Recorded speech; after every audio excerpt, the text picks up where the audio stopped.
Okay, welcome to our first lesson in lockdown. It's been a long time since we've been together. The last time we were just ending gymnosperms, and we ended up looking at how a secondary body is formed. Today we are going to start on taxonomy, and please, whenever we go through a lesson, have your books ready, and I'm hoping that you will have taken down the notes I sent you and read them. Okay, in taxonomy we have to assume certain things, and as I told you earlier, we always assume that reproductive characteristics are conserved and morphological characteristics are highly variable. So it is not surprising, therefore, that many taxonomists rely heavily on reproductive characteristics. Reproductive characteristics in plants imply the flower, especially in flowering plants. So you have to consider that in a flower, there will be characteristics you consider advanced and characteristics you consider conserved. Bessie, whose classification we'll be using in this book, came up with these 7 characteristics which you see here. The 7 characteristics refer to, number 1, it talks about the axis of a flower. The floral axis is not the length of the flower, but it is the length of where the flower is attached to the pedicel, to where the structure starts. When we talk of a flower, we consider 4 parts. We consider the sepals, we consider the petals, then we consider the stamens and the gynoecium. Those are the 4 parts of the flower. If they are all attached on the same level, then the flower has a low axis or a short axis. This is a flower of ranunculaceae, and we can see that the sepals and the petals are almost attached at this level, but around here are the stamens and the pistil is up here. So the axis of the flower is from here to there. Then this is the elongated axis. Where are we going to find an elongated axis in a diagram? You have to look for a half flower. This is a half flower, and that will show you the length of the axis. The other features that you are going to see are often represented in what we call a floral diagram. A floral diagram is this. A floral diagram is looking at the flower like from above. What you see here, and please note how we represent sepals. In a formula, sepals are represented as K, calyx. We have this sign with a sharp point here that will show us the sepals. Then these are the petals. Note that the petals are half moon shape. There is no peak. Then after the petals, we have the androecium, and these are the stamens. In a floral diagram, you draw the stamens as they are. That means, is it unilocular? This would show unilocular, that means just one opening, and this shows a stamen with 2 openings, that this is bilocular. So you draw it as you see it in the pollen sac. Okay, then in the center we have the ovary. That's the only thing you can see in a floral diagram. The ovary will show you the ovules and how they are attached to the placenta. Okay, now let's go back to the characteristics.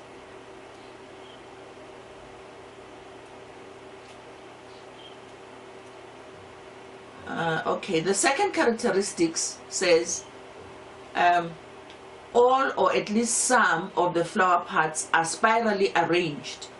This spiral arrangement refers to the arrangement of the whorls in the floral diagrams. Now, in this diagram, you can see that the sepals are just one circle in the outside. The petals are another circle in the inside. This is not spiral. These are two concentric circles. However, the stamens come in a number of circles, and these circles, if you had the real flower, you realize that the older ones are on the outside, the younger ones are to the center. This is a spiral arrangement. The reason why we have the ovaries like this is because they are also in a spiral. So this flower is showing advanced characteristics in the non-essential parts, which are the calyx and the sepals, but the arrangement of the essential parts, the androecium and the gynoecium, is primitive. So spiral is more primitive than concentric circles. That was the suggestion of Bessie. The third one says stamens and carpels together are called the essential parts of the flower. These are numerous and separate. Let's go to the fourth one. Sepals and petals are numerous and separate. So numerous means it's primitive. So what would be the advanced form? It will be definite. They are countable. So the opposite of separate is that they will be joined. Okay. The types of joining that exist in a flower are two. One which we call adhesion. Adhesion means the parts of a flower in the same whorl are joined to each other. That means this, if this sepal is joined to that sepal, then that would be an advanced form. But you can see that this one is separate from that because of this gap here. If they are joined, we would make a kind of a lightning join like that. We don't make a straight line, we make a kind of a lightning, a Z kind of joining. We can see that the petals are also separate. There's that gap in here, that means they are not joined. So the separateness is an advanced feature. The fact that we can count them, we can see that the sepals are 5 and the petals are 5. That thing we see in the formula. Here is the formula. Sepals are 5, petals are 5, and they are not joined to each other. When sepals are joined to each other, you will see a bracket around the 5. Similarly, anything that is joined, it is bracketed. Now, if one whorl, like the petals, are attached to the calyx, then we put a line across here. Please use a straight line, not a curved line as your book will show you. I prefer a straight line. That straight line is telling you that this whorl is joined to that whorl. This kind of joining is called adnation, and this kind of joining is called adhesion.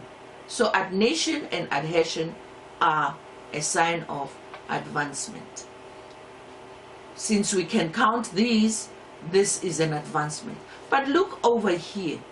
The androecium is numerous, it is free. Gynoecium, numerous, free. These are primitive attributes in this essential parts. Okay, let's go back to all this is in your book. please find this page. It is already given to you. So we have taken care of number 3 and 4. Number 5, flowers are perfect and complete. I know that you are used to bisexual. In botany, we prefer the term perfect. Complete means that you have the corolla, you have the calyx, the corolla, the androecium, and the gynoecium. Let's go back to the floral formula. That's where you will see this. Now, this says this flower has male and female together. We have male, we have female. So this says the flower is perfect. We have K, C, A, and G. It doesn't matter how many there are, as long as it is not a 0. As long as there is a number in front of K, C, A, and G, then this flower is complete. But if there is a 0 anywhere here, then this flower is incomplete. So this flower is perfect. It's perfect here, and it is complete. Okay. Please note, perfect and complete is a primitive attribute. The flower should have a regular symmetry. Regular symmetry, also known as actinomorphic. The opposite of that is zygomorphic. Where are we going to indicate whether a flower is regular or irregular? We show this again in the floral formula.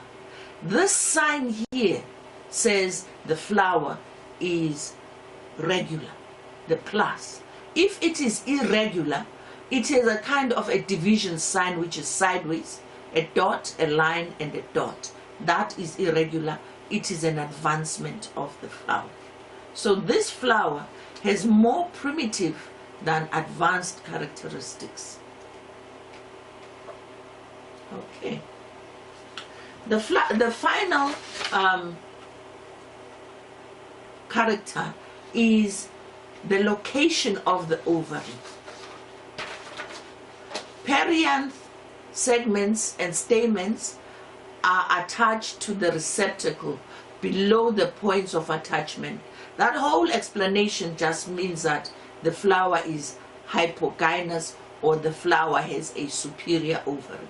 If we look at the flower here, we can see that the stamens are all the way up here and the ovary is up here. So it is at the top. It is a superior ovary. Now, you can see that in the half flower as it is, but you will realize that you see that very easily in the floral formula. This line here, when it is drawn under, it means that the ovary is superior. If the ovary is inferior, we draw the line on top. If the ovary is neither inferior nor superior, there will be no line. So now you understand the significance of a floral formula, how much it tells you about a flower. You understand the significance of a floral diagram, and you don't just draw it any odd how. There are rules of drawing floral diagrams. I expect you learned these in your morphology class. I do expect you to be able to draw the floral diagram if you are given a floral formula, or to write a formula if you are given a diagram. Ladies and gentlemen, that takes care of my presentation of a flower and its advanced and primitive characteristics. Now, I want to present to you the most primitive flower which Bessie gave to you. This flower, as you can see here, is from family Ranunculaceae. If you look in your books, you will see that on page, okay, I don't know what page it is, but let's say 2 pages after page 16, there is an evolutionary tree. I'll get to that one. But at the start of this tree, there is a family called Ranunculaceae. The family Ranunculaceae is at the bottom of that tree because it is considered to be the most primitive. What I'm going to go through now are the things I expect you to put together as you move from one family to the next on that tree. I'm presenting to you family Ranunculaceae.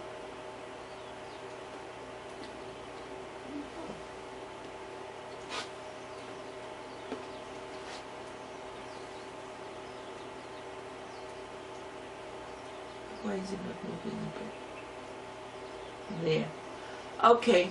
Family Ranunculaceae, like many families, we've adopted a new system whereby the name of the family often comes either from the most common genus in the family, in this case the genus Ranunculus, which is a buttercup, and hence the family Ranunculaceae.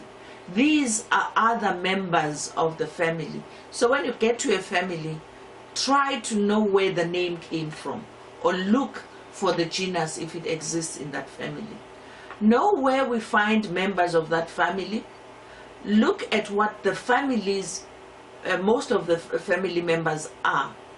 You will find there's a certain amount of evolution even in whether we have herbs, we have shrubs, we have trees, we have vines.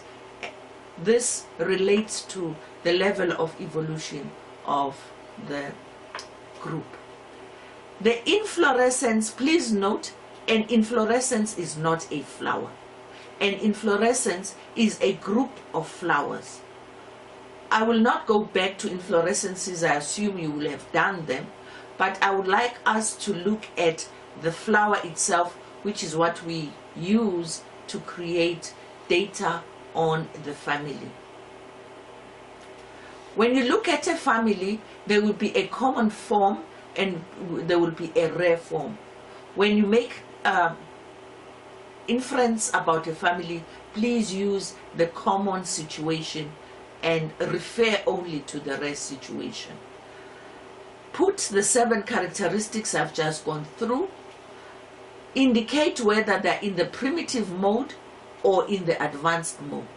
By having this kind of table, you can see at a glance that this flower, it has more primitive attributes than advanced attributes. To make you remember or make the family have a meaning, get something about the economic importance of members of the group. Here I've given you some of these, and I'm hoping that some of these will make an impact on you.